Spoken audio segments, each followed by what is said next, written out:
I'm Tommy Kleckner, Director of the Western Regional Office for Indiana Landmarks, but I serve on the board of the Indiana Barn Foundation. As I shared with the other group, I'm also secretary. So it's nice when we start meeting in person. I don't have to keep track of who's saying what by voice only. But so pleased that you're able to join us today. I am joined on this part of today by Ralph and Jan, and Bonnie and Mary must, oh, Mary is over there. Okay, Mary is over there. Bonnie's in the house, so you'll meet Bonnie later.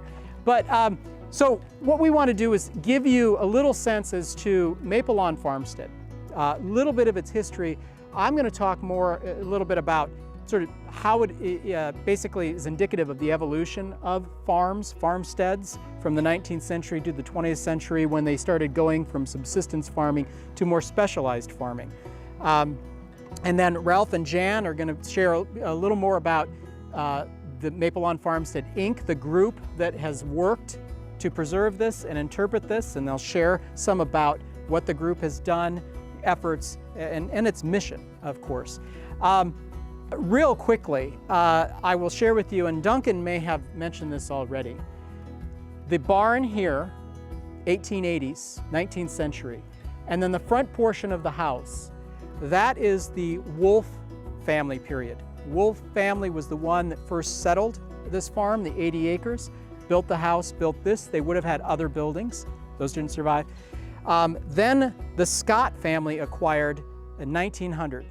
And so the other buildings you see, pretty much all Scott family period. And then Alice Scott Bradley, she and her husband Lester took over the farm. And so there were a few changes they made, but the buildings themselves all, for the most part, date pre-1930. And so that period that the group works to interpret includes all the buildings. Little out of order for the last time, but when farmsteads, when areas were first settled, farmsteads were built, and these families started farming wherever it was.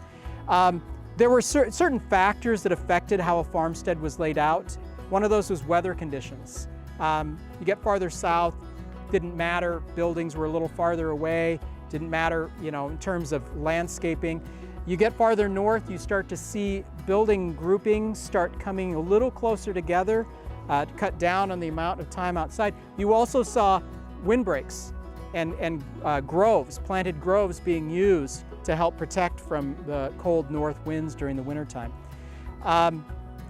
Ethnic traditions affected how farmsteads were laid out. These European traditions brought over by those early immigrants, and then you get those first, second generations still sort of holding to that. Then you started to see changes in agriculture dictate more of how buildings were laid out, the forms of buildings. You also had land survey that affected how farmsteads were laid out. This farmstead was affected most by land survey. It was oriented and situated with the roadways, pretty much a grid system. And a lot of northern part of Indiana is that grid system. You get down south, you start to see topography be more of the factor of how a farmstead was laid out. You know, they'd put the barn in the flattest area, the house too, or it'd be built somewhat into the hillside. But here, you've got the house towards the road, the main roadway, the buildings behind. Barns typically were sort of grouped more with where grain storage took place, particularly with livestock, easy to feed. You had some of the other buildings, the hog sheds, the chicken houses. The hog sheds you try to put as far from the house as you could, but chicken houses and those buildings, and downwind, yeah. That's not great. Prevailing, you know, west-southwesterly winds, they were getting it, but just a few hogs. They were not specializing in hogs. And then chicken houses tend to be a little closer to the house, easier to keep track of, easier to respond when the chickens start freaking out because a raccoon or possum trying to get in, or fox. And then you had, obviously, the outhouse. You see here, you get the outhouse closer to the house. What's wonderful about MapleLawn Farmstead is how intact it is. The fact that this many historic agricultural outbuildings survived up until 2000, when Lester Bradley passed. His wife Alice passed just a few years before him. It was in 2002 that I received a call from a wonderful lady here, Mary Ann Heath Doyle. She was with the Zionsville Historical Society. The Zionsville Parks Department bought the Bradley Farm, about 80 acres. And Mary Ann let me know that she said, you know, there's a farmstead there, a couple historic barns. She says they seem like they should have value, and she said the house is there. And she said they didn't want to allow this to just be cleared. This is what the Parks Department planned to do, is just clear this, it all becomes park. She didn't want it to see cleared without an effort to see if there's value here and what might be done. So I scheduled a time to meet with Mary Ann here, and as I shared with the other group, and you've already heard, I pulled in and I was just like, oh my God, Mary Ann, look at this place. I was like, you've got 2 barns, you've got corn crib, outbuilding, goose house, dog house. I mean, all of these historic outbuildings still here. And this was in an area, obviously, that was rapidly developing. It is pretty much now, I think we could consider this a suburban area. So for this to have survived 2000 is pretty amazing. And so it was the Zionsville Historical Society, through that leadership, that they created a committee that began to work on this, and then a new nonprofit, MapleLawn Farmstead, Inc., formed to take on the preservation, stabilization, repair, restoration, interpretation of the farmstead. So I'm going to let Ralph and Jan speak a little bit about that effort. Well, yeah, ladies first.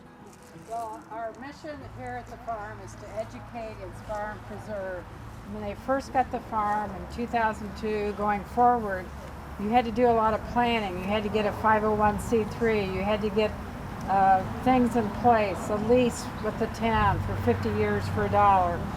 And so when it started, our mission was to educate, inspire, and preserve.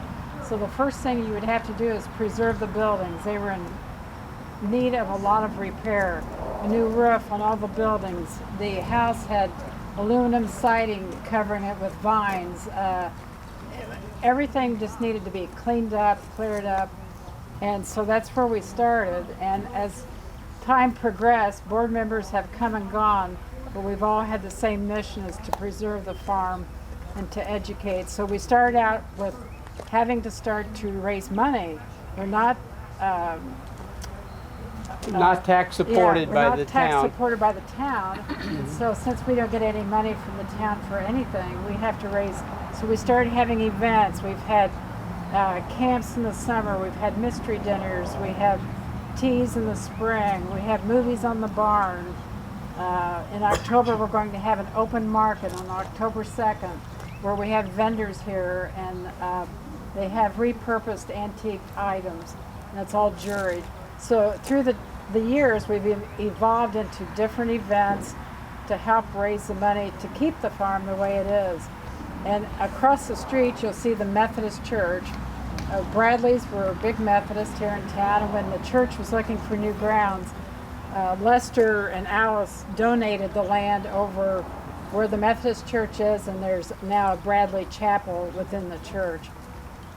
The Bradleys had no children, and so when they passed away, 2 members who had 2 young men who had helped them through the years, neighbors, helped them farm, inherited the farm, and then they sold it and turned to the town.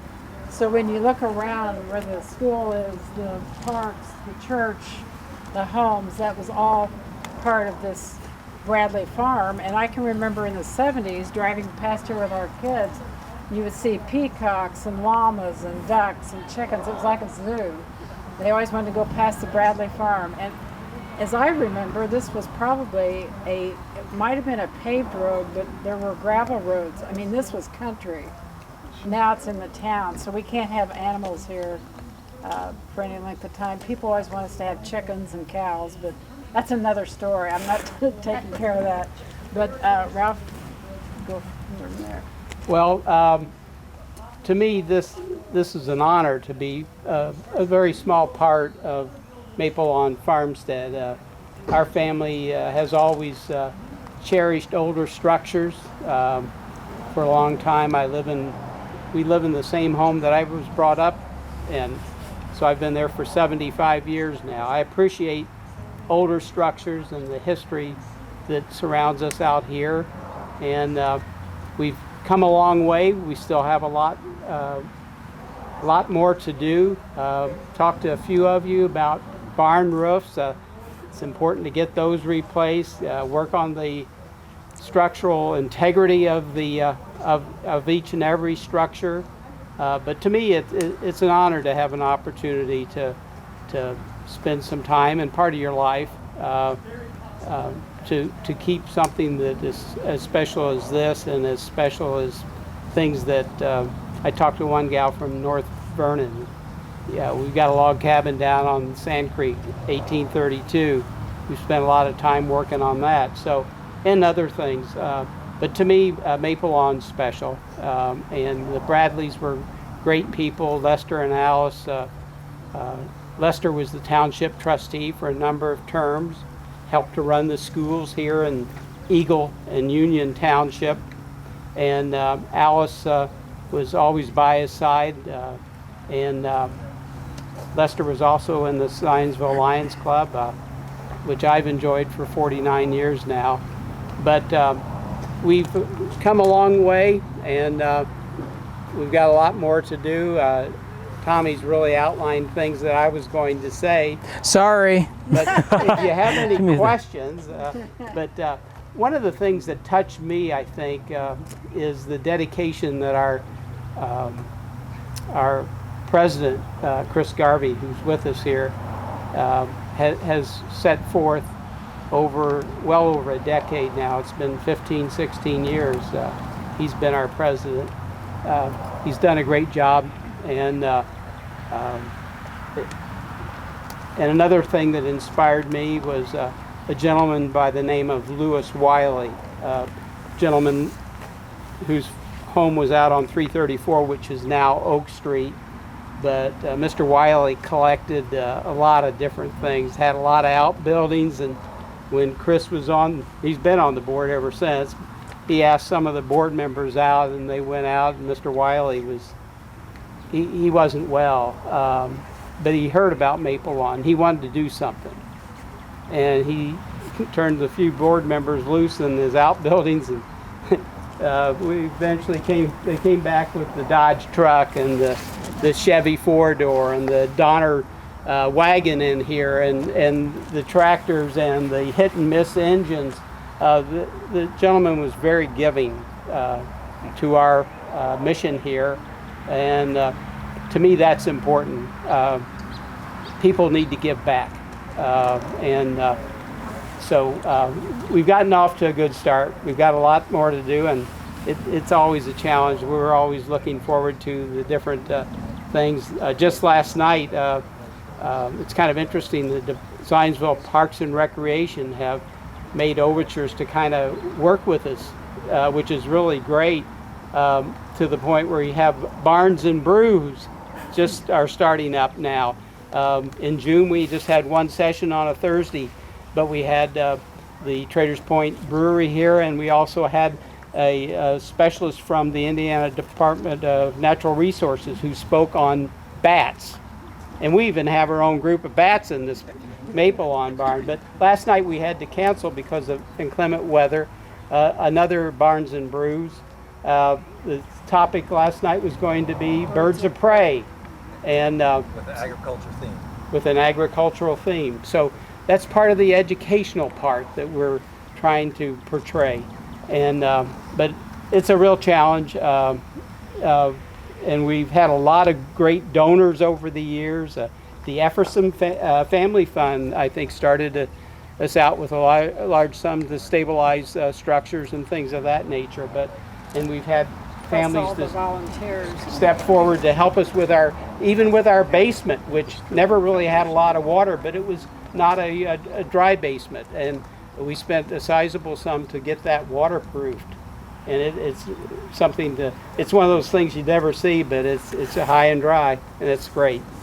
But it's nice to have all of you here and continue your interest. The Barn Foundation is a great organization, and the Maury Williamson, who helped to get it going, he's got a legacy down there at the Indiana State Fair that is always a treat to go and see. And he had a lot of help too. and we have a lot of help, and we're looking forward to next year.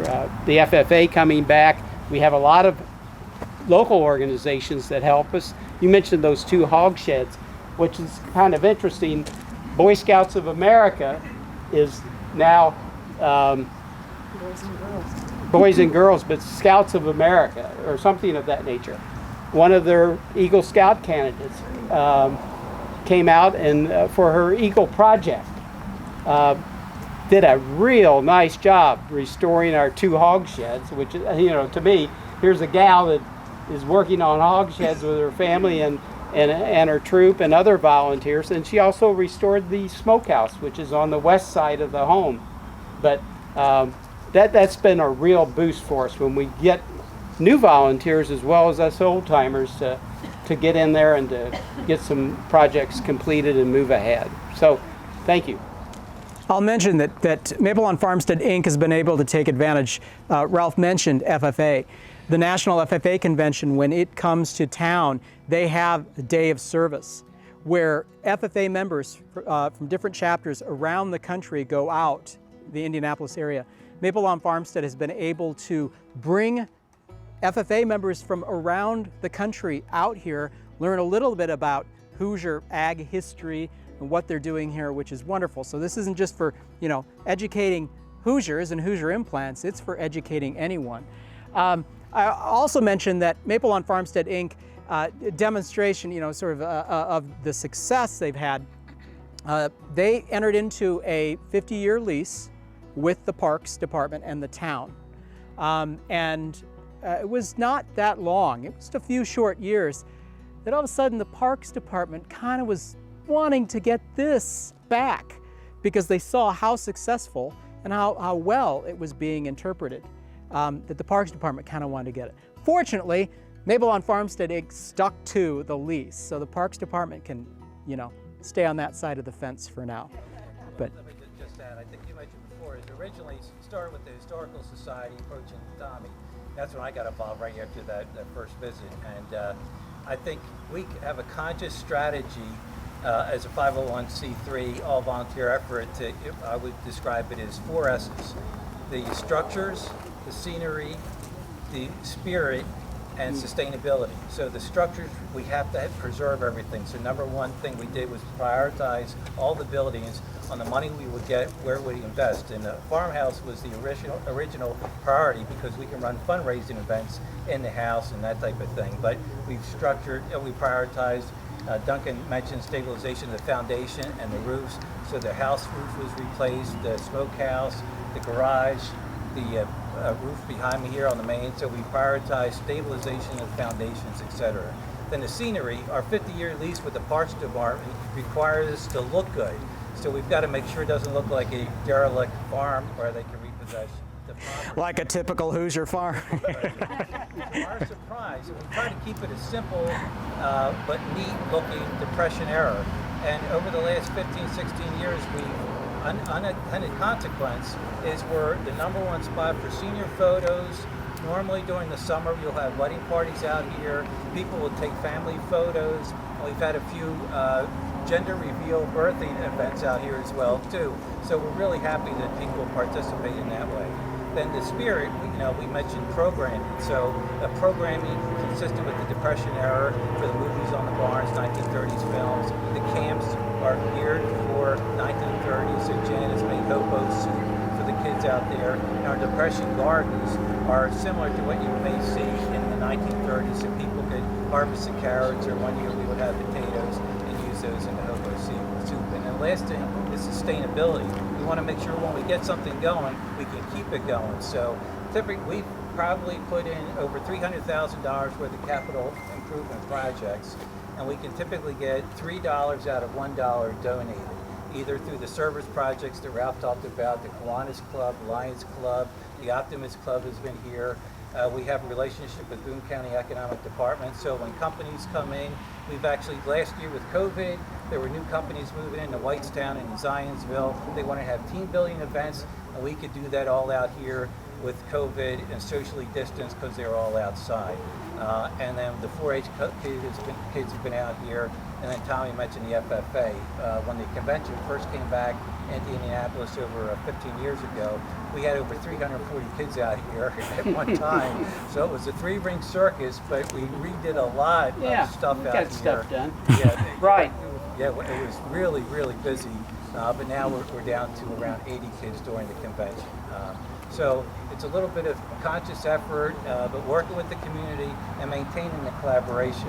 I have a conscious effort to work with the Parks Department and as well as the town council to make sure that we don't cost the taxpayers a cent, but we can be able to maintain the barns and preserve, educate, and inspire.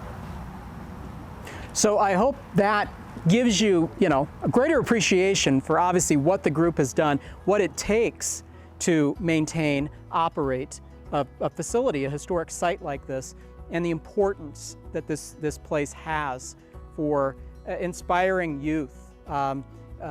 Jan shared the first group that the summer camps that they started having here during the summer. Some of those first kids have now graduated college and are coming back, and share with the volunteers, the board members, how much that camp inspired them. So that connection back obviously to where our food comes from, history of agriculture in Indiana. I real quickly, before we make our way to the house so you can walk through and see the wonderful farmhouse, I want to talk real quickly about some of the buildings. The farmstead basically kind of tells the story of how agriculture evolved from when the area was first settled around here, late 20s, early 30s. This was 1838 when the Wolf family acquired it. They would have had to have cleared obvious trees, start to work the ground for the first time. They would have been growing multiple crops, and it was really that subsistence. It was self-sufficiency. There would have been corn, there would have been barley, wheat, all of those, and that continued really up to the turn of the 20th century. So the barn here, timber frame barn, obviously a skilled labor type of venture. It wouldn't have just been the Wolf family building that. They would have brought their neighbors in. There would have been some others, probably some early timber framers that would have assisted with that. The turn of the 20th century, when the Scott family acquired, by that time, balloon framing was common. Milled lumber was common. That was the 1870s where that really began to be readily available, particularly as railroad expanded. Concrete. We started to see the first use of concrete for agricultural buildings. Concrete first used really for bridges, and then we'd see the early concrete grain elevators, those large grain elevators, but concrete began to be used for construction of farm buildings. So the barn, the dairy barn over here, circa 1910, concrete block foundation. The corn crib, yeah. Danielle's gonna have to go get lunch. Oh, okay. Oh, okay. Okay. Now I understand your direction. I was like, yeah, get out of the way. So the corn crib, again, that early 20th century, original concrete, poured concrete, rough forms. You can see the boards, it was done kind of crudely, but it was done well enough, it survived. When we get into the balloon framing and concrete, that's when farm families start to build these on their own. There would have been contractors around at the time. So it was also evident of the mechanization of farms, harvesting. Early on, it was hand shucking the ears from the stalks through the field into a wagon. Once mechanical corn pickers came around, you started to see buildings that were built specifically for storage of ear corn, the corn crib. Once we got combines, where it was doing the shucking and the shelling, and you were getting just the kernels, then you started to see early grain bins start to show up on the farm. Early corn storage would have been simple little wood structures. We then had the more specific, specialized buildings, and then the grain bins, that was really the 1920s. We started to see metal grain bins show up on the farms. And so the farm speaks to that. You see the hog houses, the chicken houses, that specialization. There was always a little bit of that self-sufficiency with the farm, even through the Scott family and then the Bradley family.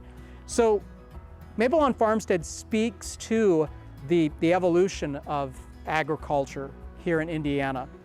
And most farms that have buildings surviving from different periods are evidence of that. A lot of those early structures are reused for new purposes, storage. Many of them never survive, particularly historic barns. Once we started seeing pole sheds, pole buildings, I'm not calling them pole barns, I refuse to call them barns. Once you start to see those, the efficiency inside of clear space, the historic barns, the early 19th century barns, really became less functional as agriculture expanded and enlarged.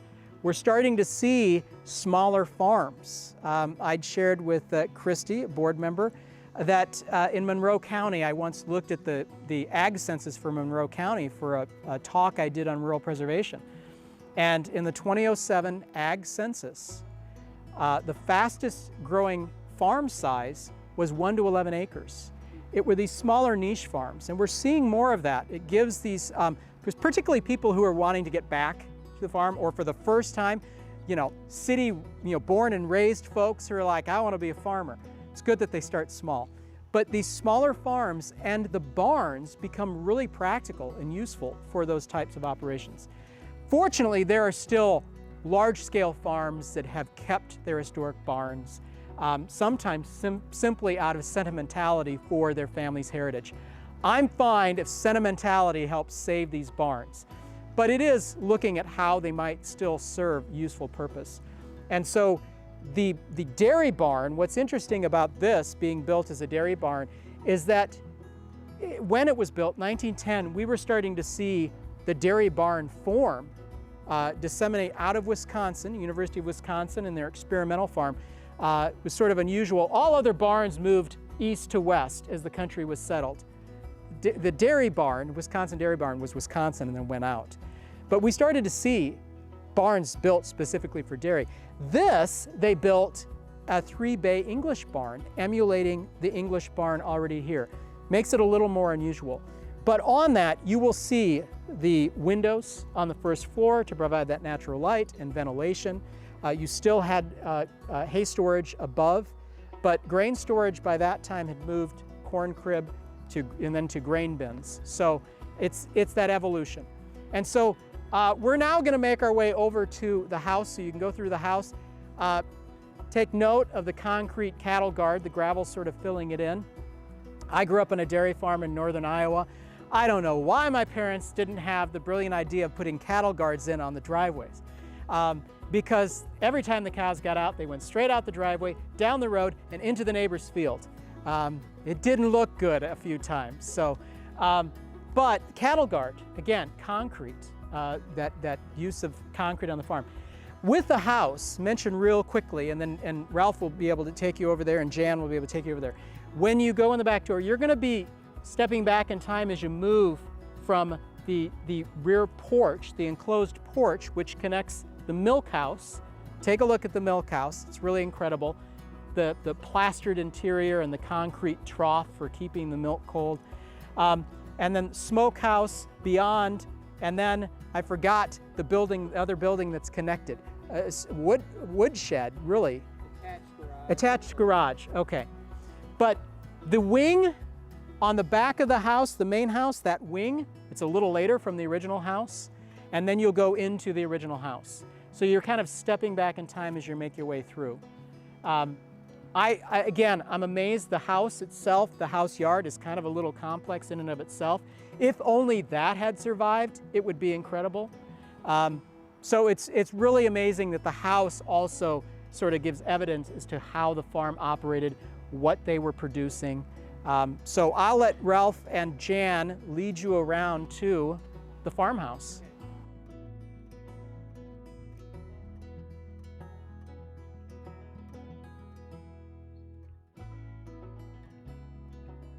So we'll walk on in here.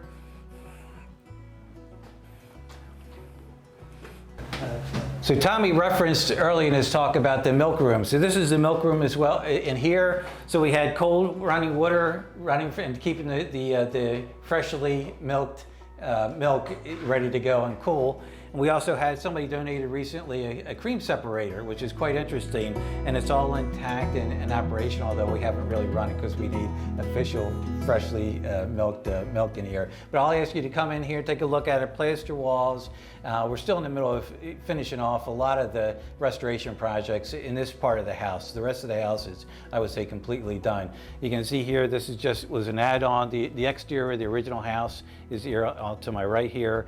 And then we're using this from herbs that we collected last year. We'll dry them out and we actually make soap. So everything we do, we try and reutilize to create some revenue so we can put back into the buildings from a restoration standpoint.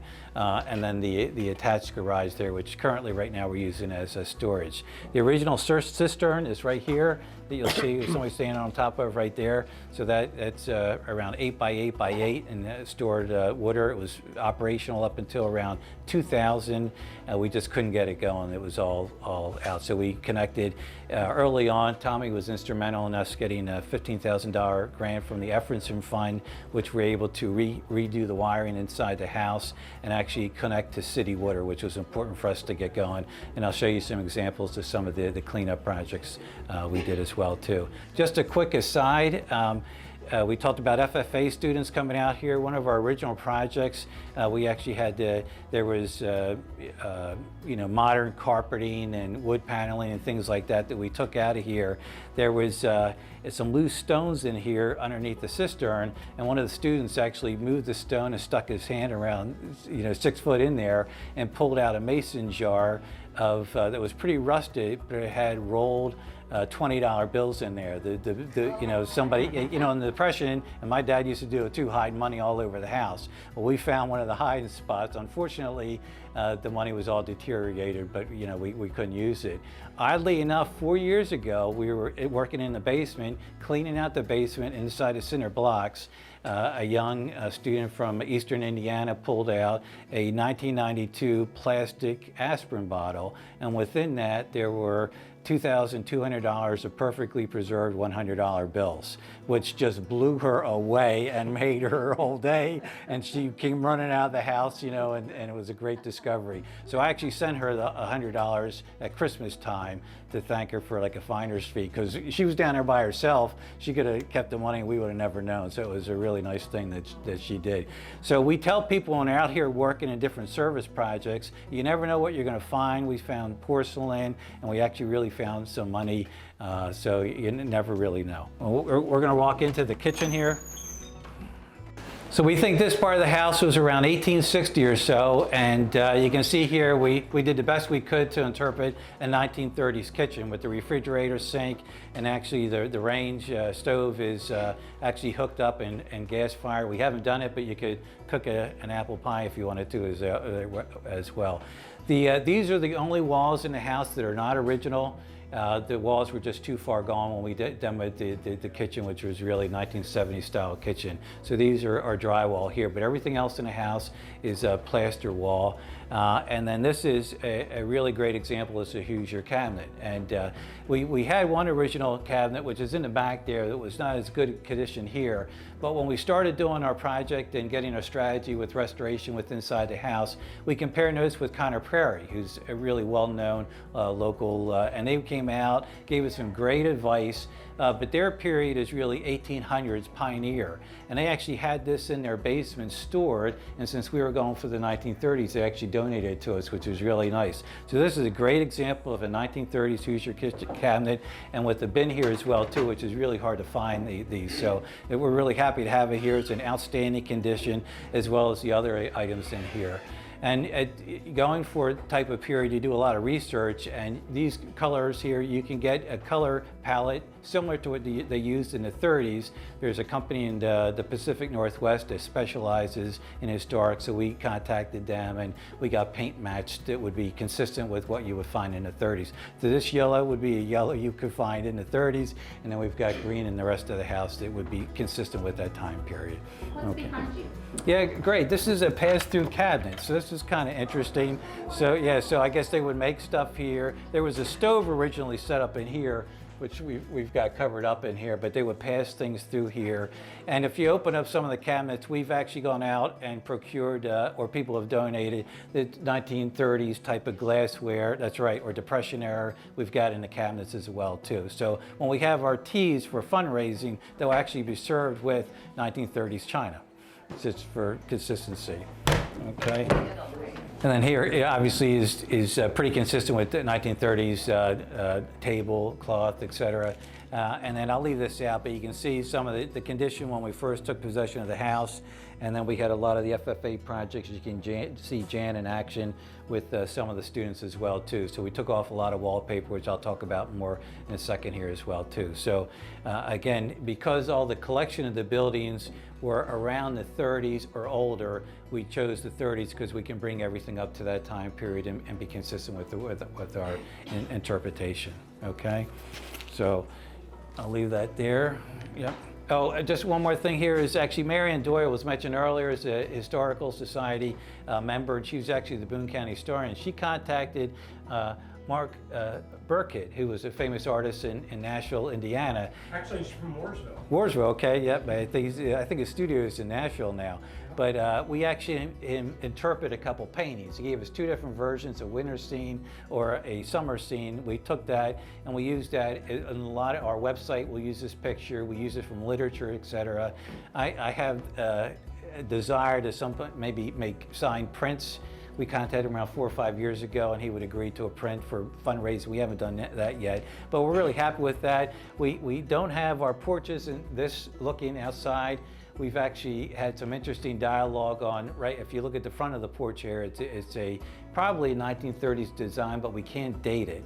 So we haven't taken it off yet. I'm concerned that if we restore it to something like that, the front of the house may fall off. So we haven't done anything, but the porch is very functional. When we have events here, we'll have people use the porch for different things. So we're not sure what the front of the house looked like in the 30s, but this is a really nice picture. And again, we use that for a lot of our marketing efforts as well. Okay, so you know, there was wallpaper all over, and I would call your attention to this back wall here. And when we were taking off the wallpaper, I didn't know this was a custom at the time, but you can see is if there was a wallpaper person who was hanging, they would actually sign their name.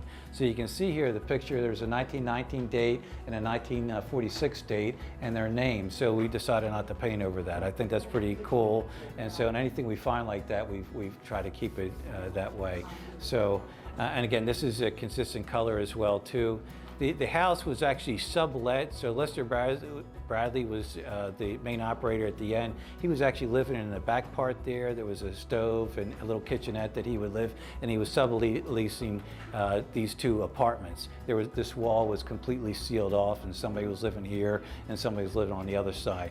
We discovered that wall when we were doing some demo work, and you know, based on our research, we knew that there was a pass-through east-west parlor, so we opened that up. So the only thing that's not original is the wood going around that. We try to do our best job to restore that to consistent with the rest of the house.